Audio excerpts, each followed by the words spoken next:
Olá, pessoal, dando início a mais um Benecast, o podcast da Beneficência Portuguesa de Santos. A Beneficência Portuguesa sempre à frente em tecnologia e atendimento humanizado. E tem trazido, através dessa plataforma, muita informação, sempre com temas importantes e necessários para a saúde das pessoas. Contando com a presença de profissionais altamente qualificados, renomados, onde temos procurado de forma descontraída, em nossos bate-papos aqui, levar o melhor a você que nos assiste. Benecast Medicina e Saúde, chegando até você. Hoje com um assunto muito importante também. Nós temos notado que o ar, ele já não é mais o mesmo.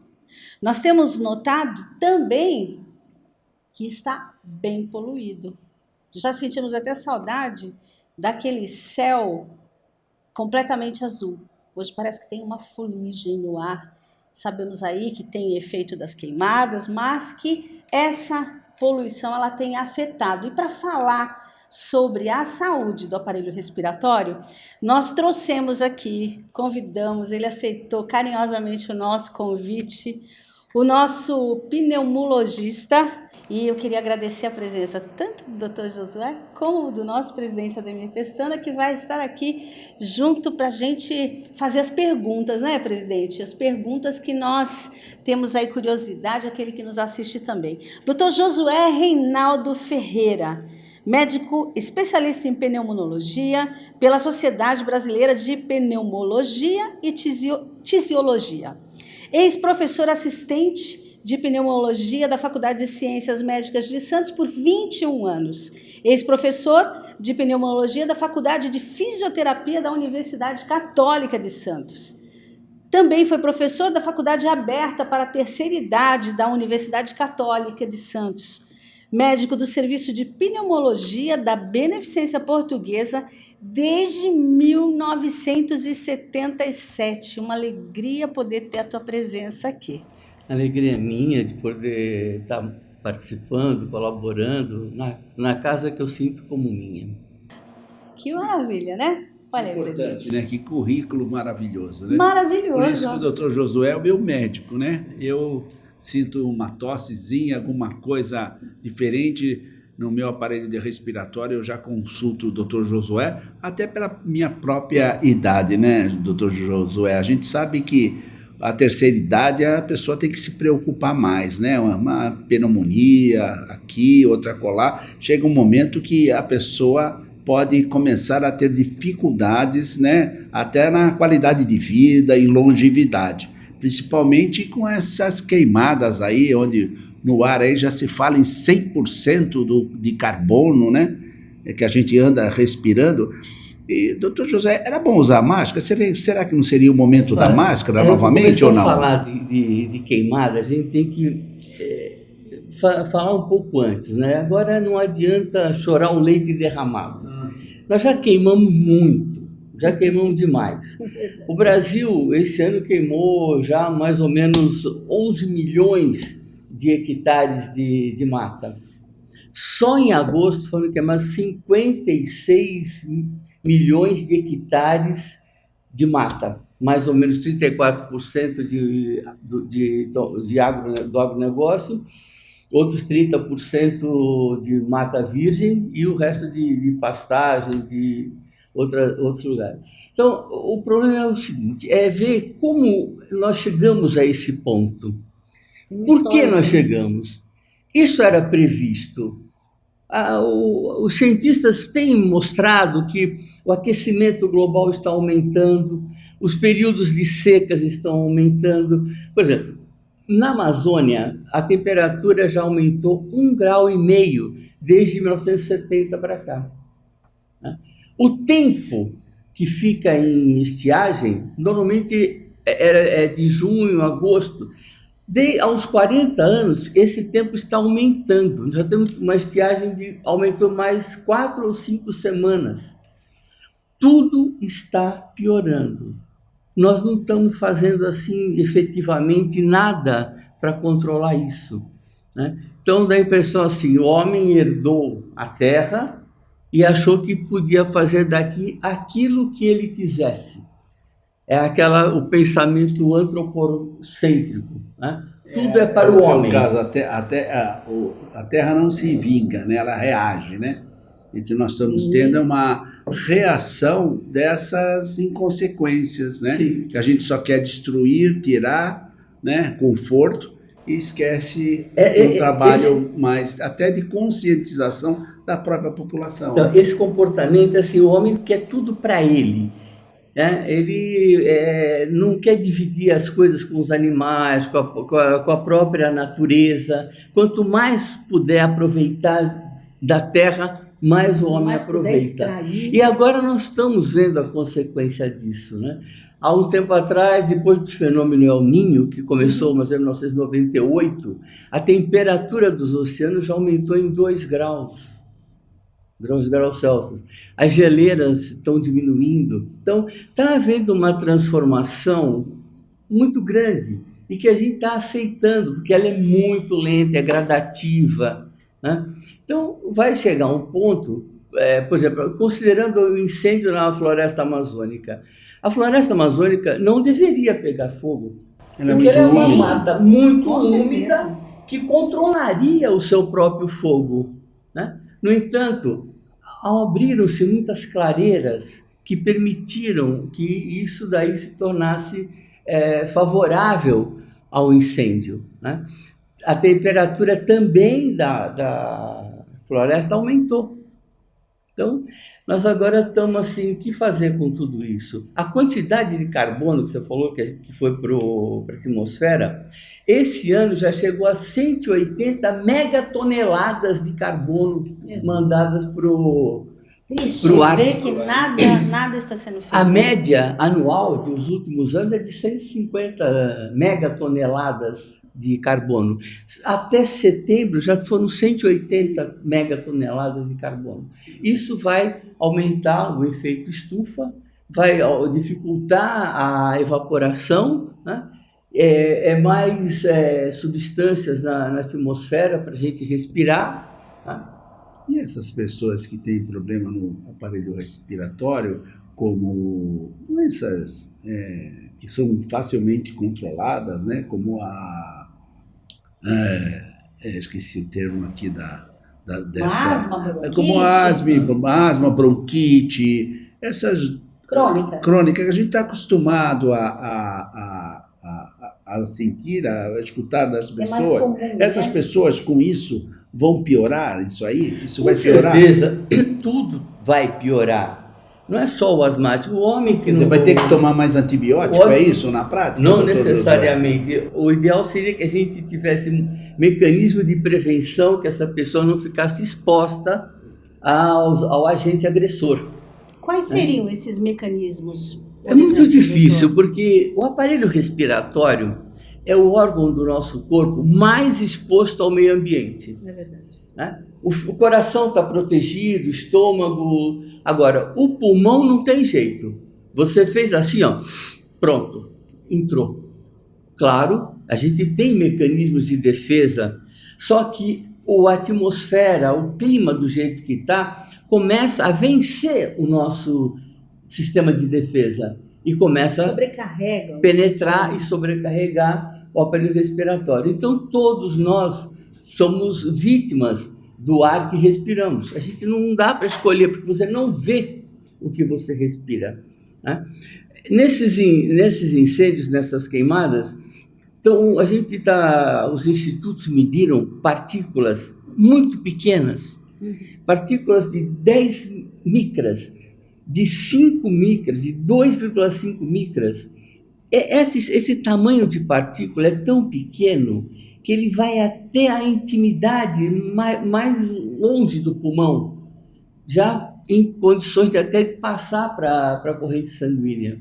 Então, a quantidade do particulado, se você respirar uma partícula maior que 10 micras, ela fica presa numa das bifurcações brônquicas, fica aprisionado, o seu epitélio ciliado varre aquilo ali e ajuda. Agora, as partículas menores vão lá no fundo.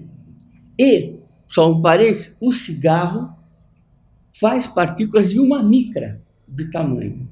É O importante cigarro as pessoas tem estarem partículas de 1 ouvindo micra. e Agora, compreendendo isso. nessa queimada, o número de particulado, chama-se PM, material particulado, tem muitas abaixo de 10 micras e abaixo de 2,5 micras.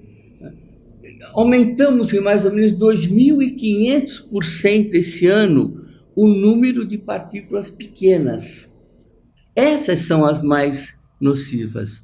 Né? Essas Isso já são reflete nas pessoas esse tipo de doenças crônicas, como eu coloquei aqui, como asma, bronquite, sinusite. Isso já tem agravado por isso, Sim, doutor Josué? Sim, num primeiro momento, a pessoa tem uma sintomatologia aguda em resposta à inalação.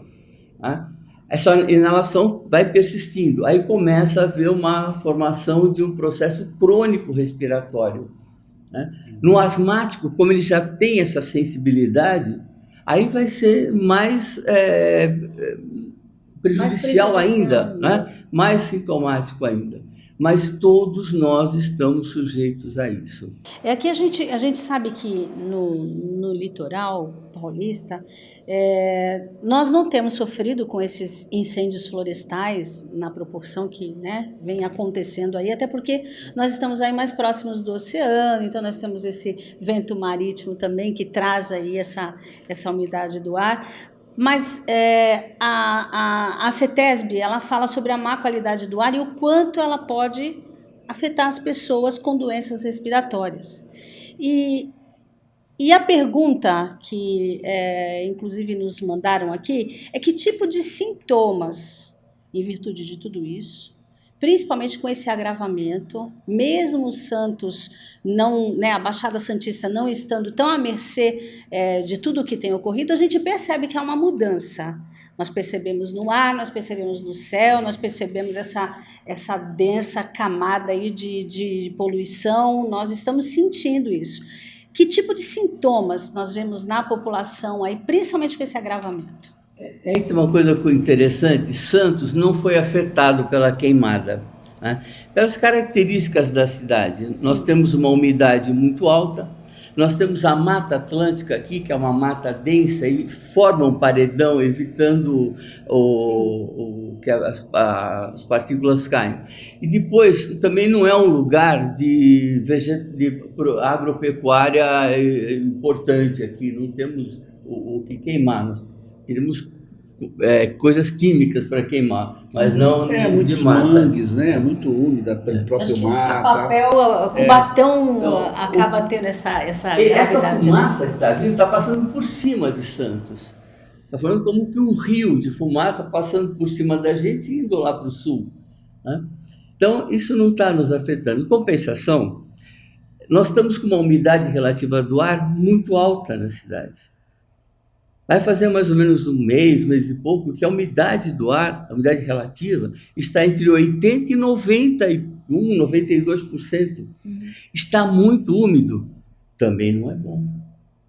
Isso também não é bom. A umidade ideal para a gente seria 50%, 60%. Então, nós também não estamos... A nossa problemática de poluição é outra.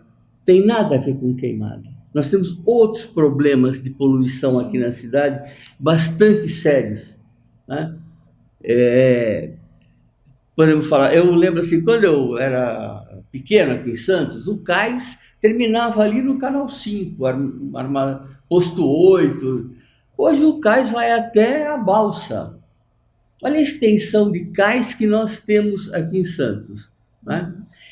A quantidade de exportação por Santos, cada ano batendo recorde. O ano passado foram 273 milhões de toneladas exportadas por Santos.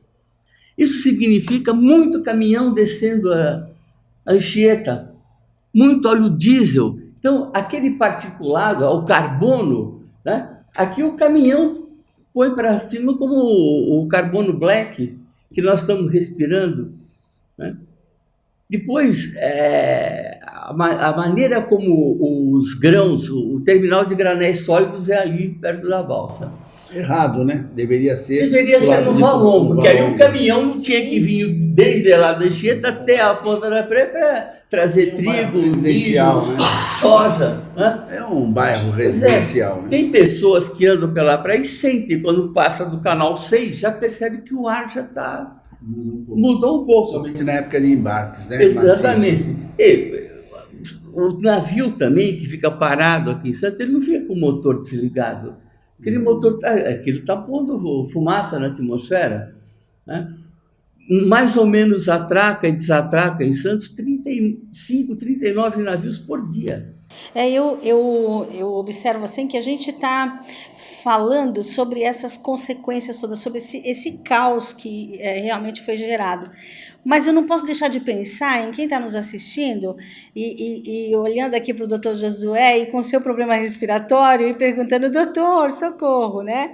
O que eu posso fazer para prevenir isso?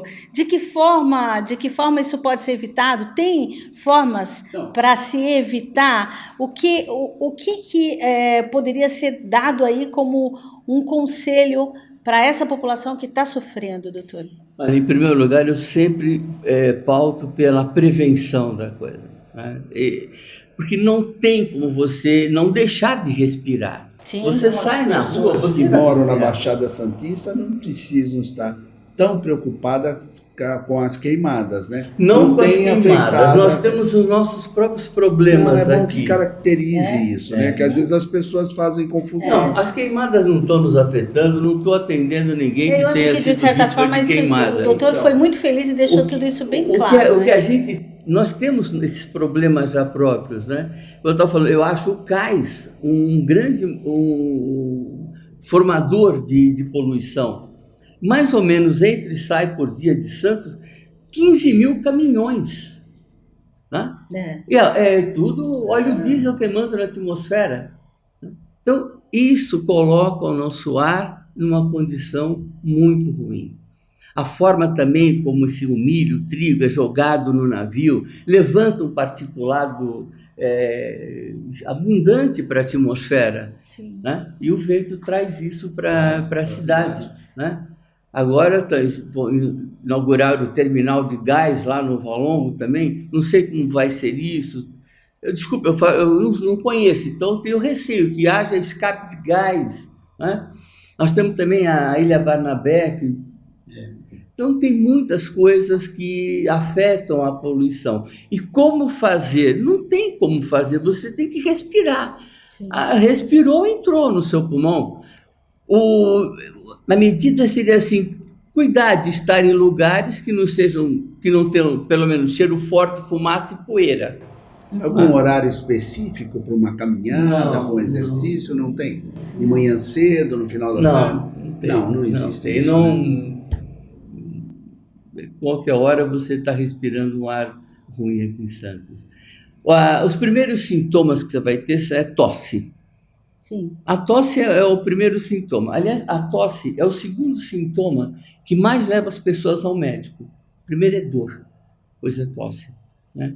Então, ao entrar em contato com substâncias adversas ao nosso sistema respiratório, a resposta primeira é tosse.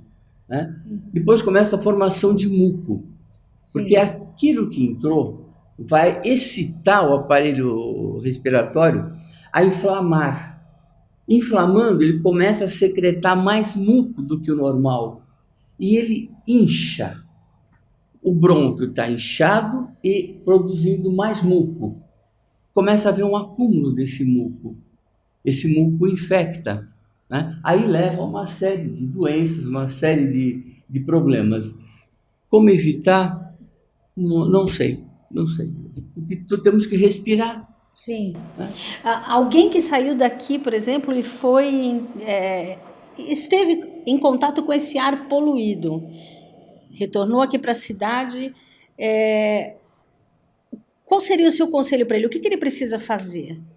Quando chegar na cidade? Isso. Aqui não adianta fazer mais nada. O problema foi lá onde ele piorou a condição dele de respirar um particulado aéreo mais fino do que aquele que a gente tem normalmente aqui em Santos. Né?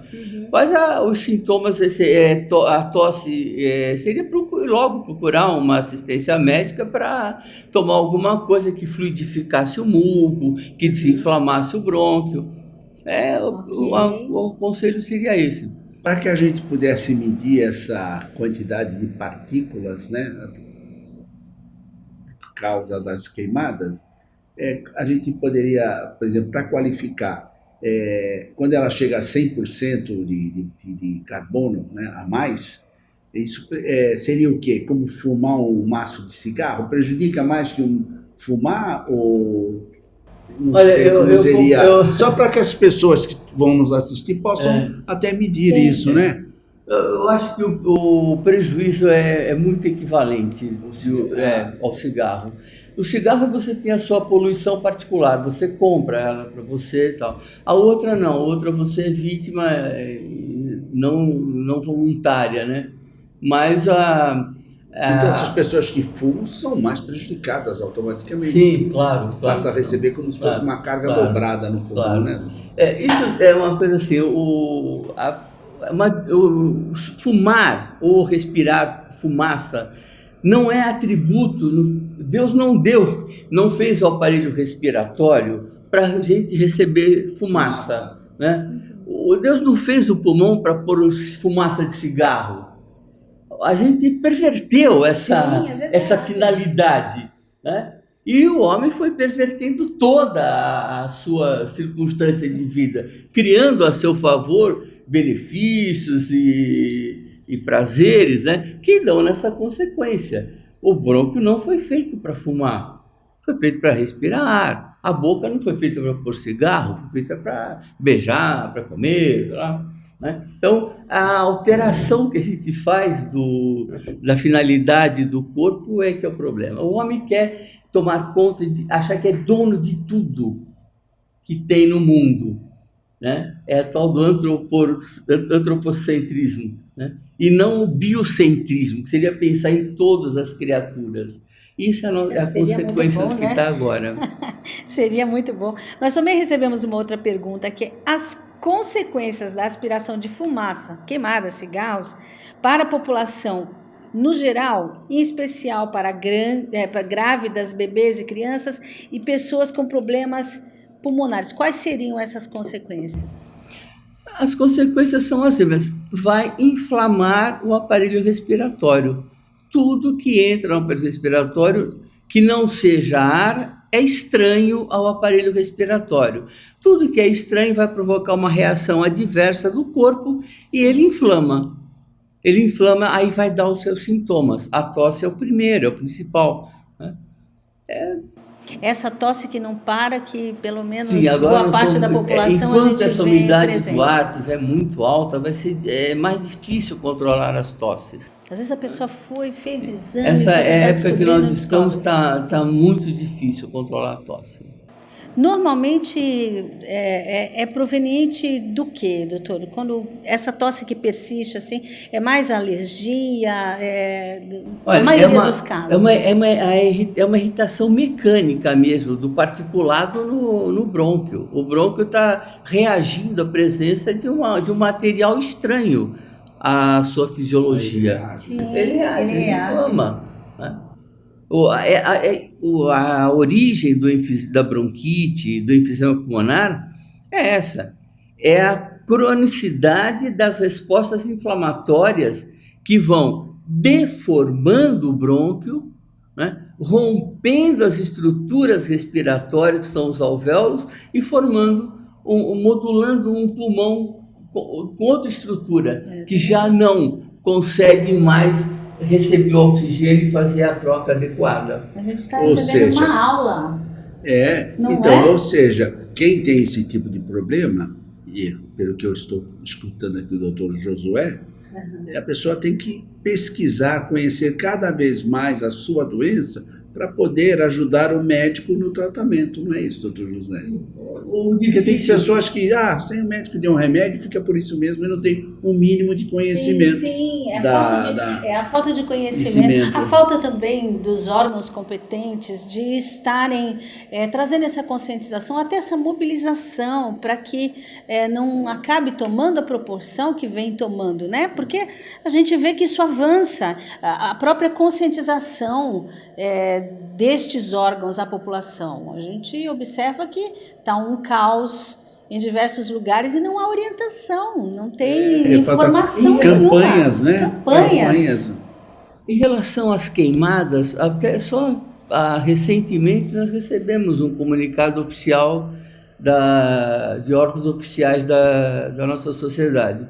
Mas até então não havia uma diretriz assim. E a orientação da Sociedade Brasileira de Pneumologia foi o uso de máscara, né, em função do particulado. Isso para quem está lá no meio das queimadas. É o uso de máscara, confinamento, você ficar em casa, fechar a porta, a janela, não deixar a fumaça entrar. E controlar a temperatura da casa que você está, para não esquentar muito, usar ar-condicionado, que tem aquele reverso lá. Né? Essa foi a orientação que eles deram. Tem um bom filtro, né? Isso, um bom filtro. Para esse pessoal que está no meio da queimada, essa foi a orientação. Doutor Josué, os animais têm o mesmo problema? Os que mesmos homens? problemas. Sofrem a mesma coisa. E com menos defesa que a gente, menos cuidados, não tem onde se esconder, onde se abrigar, né? Então, eles também sofrem a mesma coisa. Eles são tanto quanto nós donos dessa terra. Né? Sim, mas com nós certeza. Nós estamos cuidando muito daquilo que nos interessa, não para o que interessa para eles, não para o que interessa para a floresta.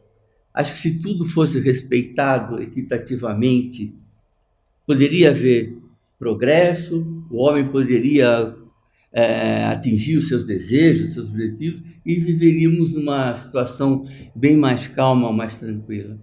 Eu fico lhe escutando, doutor Josué, a gente tem um convívio aqui, porque eu também estou no hospital há muito tempo, né? Sim. E a gente, toda vez que eu ou consulto, ou tenho a oportunidade de consultar o doutor Josué, a gente sempre parece ao lado de um sábio, né? E aí eu queria fazer uma pergunta. O médico, né? A gente percebe claramente, para ser médico ele precisa gostar das pessoas, né? Senão nunca vai ser um bom médico, não é isso? Esse relacionamento? Esse é um conceito antigo, né? Hoje, eu não sei se hoje estão... Eu fiz a pergunta diretamente, né? Eu acho que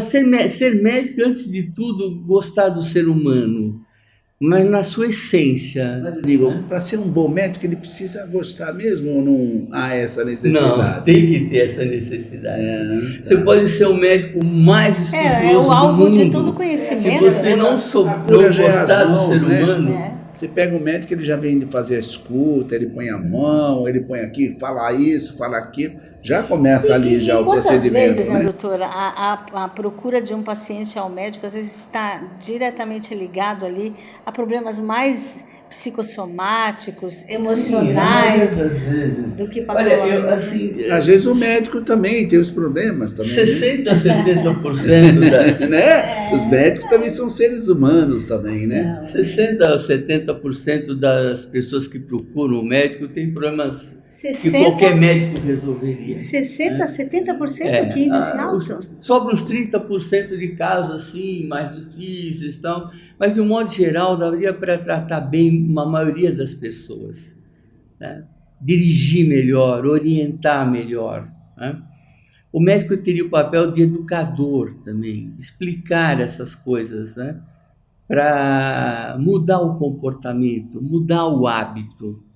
Saúde é hábito, né? E o médico tem essa função de falar sobre hábitos. O problema é que às vezes o médico também não tem hábitos saudáveis. Isso, tem médico que fuma. Tem médico. Não, médico que fuma. o médico tinha que ser exemplo de hábito, né? Sim, Mas só de muitas ficar vezes- observando, a gente quase que já tem a resposta de uma consulta. Eu de acho olhar a agora, vida do agora médico, né? eu não tenho corrido, porque eu estou com o joelho doendo, mas antes eu corria na praia e eu gostava quando encontrava com um paciente meu que me via correndo na praia. Olha que beleza, né? Legal. É uma referência. Mas gostava quando um paciente me encontrava. Mas vai operar e vai voltar a correr, tenho certeza disso. Eu tenho medo de operar, mas Tem medo de operar? Mas essa cirurgia não tem risco nenhum, doutor É. Josué, não tem. Doutor Josué, outra pergunta, né? A gente sabe que mais o idoso contrai mais o CA de pulmão, não é isso? E como é que... Isso é hereditário ou tem algum sintoma, alguma coisa que a pessoa precisaria ficar mais alerta? existe um componente hereditário sempre, né? A nossa vida é pautada por algumas coisas, nossas doenças. Hereditário, hábitos de vida, fator emocional e fatalidades seriam o quarto. Então, o câncer tá ligado a um fator genético, sem dúvida, e aos hábitos de vida, né? Então, o fumante tem muito mais chance de ter um câncer de pulmão que o não fumante. A cura, no caso do CA de pulmão,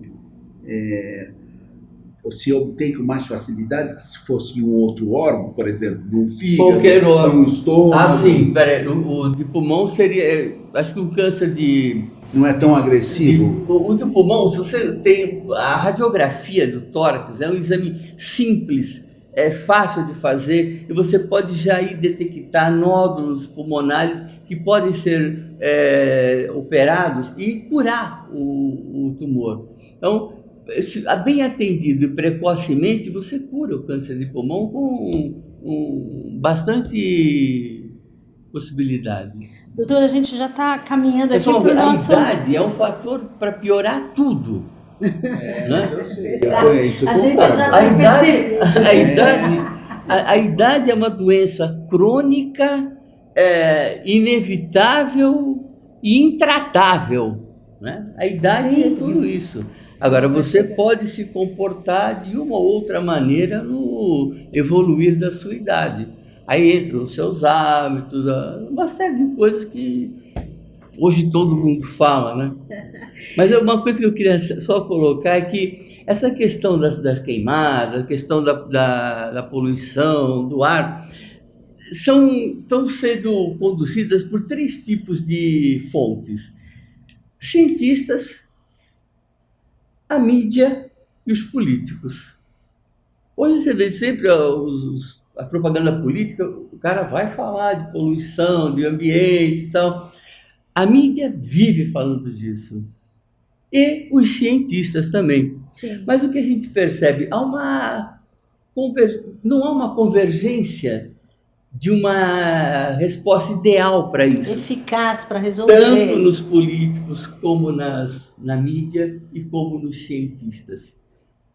A mudança do mundo está muito grande, uma divergência está cada vez maior, porque há um acúmulo de saberes, né? Nós estamos com informação demais, muitas informações. Se imaginar que no anos de Cristo, por exemplo, até 1500, o que a humanidade sabia no ano 0, apenas dobrou até 1500. Dobrou. Compensação de 1500, perto da Revolução Francesa, lá 1750, por aí, quadruplicou. Muita informação. Depois, até 1900, dobrou, foi para 8 vezes aquilo que se sabia.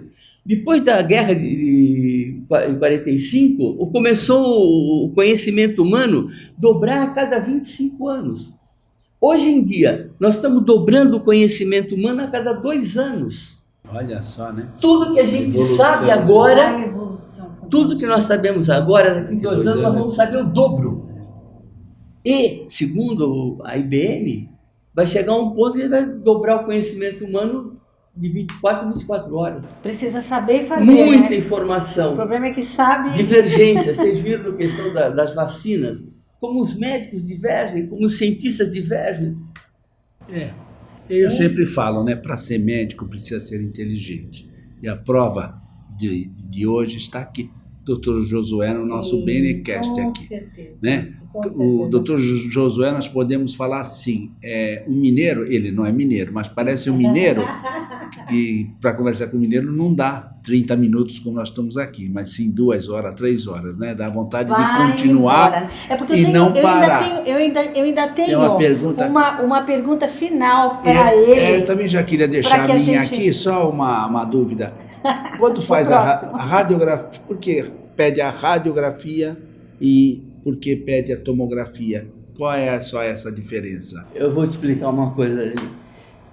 Eu terminei minha faculdade e não existia tomografia computadorizada. Eu fui educado à leitura do raio-x simples. E até hoje eu tenho nesse raio-x simples uma arma fantástica. Eu só vou pedir uma tomografia quando uma suspeita clínica, tá, tiver forçar a isso, ou quando a imagem radiológica do raio-x simples me levar a fazer esse pedido. Né? Mas hoje eu vejo assim, você chegou no pronto-socorro, tomografia. Ah, mas, por exemplo, já faz a tomografia, já... Não, 70% das pessoas que vão lá não tem nada Para fazer a tomografia. Então, Nem a suspeita, né? a diferença é essa. Primeiro eu peço uma radiografia simples, vejo o que ela está me ajudando, porque ela serve para me ajudar, não para me decidir. Aí, se eu tiver alguma dúvida ou desejo maiores informações, peço a tomografia. Mas Ok. não seria a formação do médico, aquele médico que, como o senhor falou, se formou na época da radiografia, então ele sabe essa leitura, Sim. enquanto que o mais jovem já quer a tomografia para uma definição mais Sim. ampla, para que ele possa fazer o diagnóstico mais preciso. Né? E daqui para frente vai ser pior, porque agora as crianças já estão nascendo com um cérebro digital. O meu não, o meu ainda é analógico. Verdade. O meu também. Doutor Josué, para nós encerrarmos aqui, a gente vai ter um Essa é outro boa, essa bate-papo. gostei, essa aí. Qual é, nós queríamos ouvir assim um conselho seu para quem nos assiste, para deixar registrado aqui, nosso pneumologista aqui, médico educador, que a gente amou tudo que o senhor disse. Um conselho, deixa um conselho aí para quem está nos assistindo, para a gente encerrar. Olha, o conselho é você ter hábitos de vida saudável. Alimentação, fazer exercício físico e não se aborrecer. E amar também. Sim, e amar também. Eu vou Amar. aproveitar, o Ademir, É um preciso craque amar. no assunto, me acrescentando a palavra amar. O homem que não se aborrece se ama mais facilmente. Então, criar condições para entender o mundo que nós estamos vivendo, que está bastante conflitante, trazendo muita angústia. Aliás, eu assisti a um podcast aqui da Sandra Tarricone Sim, Setembro Amarelo. e do Cláudio Scherer. Cláudio Scherer. Nossa, foi fantástico aquilo. Eles são muito bons, né? E eu fiquei impressionado com o que eles falaram. Então é isso. A gente precisa criar alguma condição. E essa condição é criada até pessoalmente, individualmente, você meditando, mostrando como você vai aceitar esse mundo novo. Fantástico. Presidente, muito obrigada pela presença. Doutor Josué, que essa seja a primeira de muitas outras, porque a gente ainda tinha muito assunto aqui. Não falta assunto. Não falta assunto, mas a gente precisa encerrar. Eu Obrigada. Eu que agradeço. Benecast, Medicina e Saúde chegando até você. Tchau, tchau.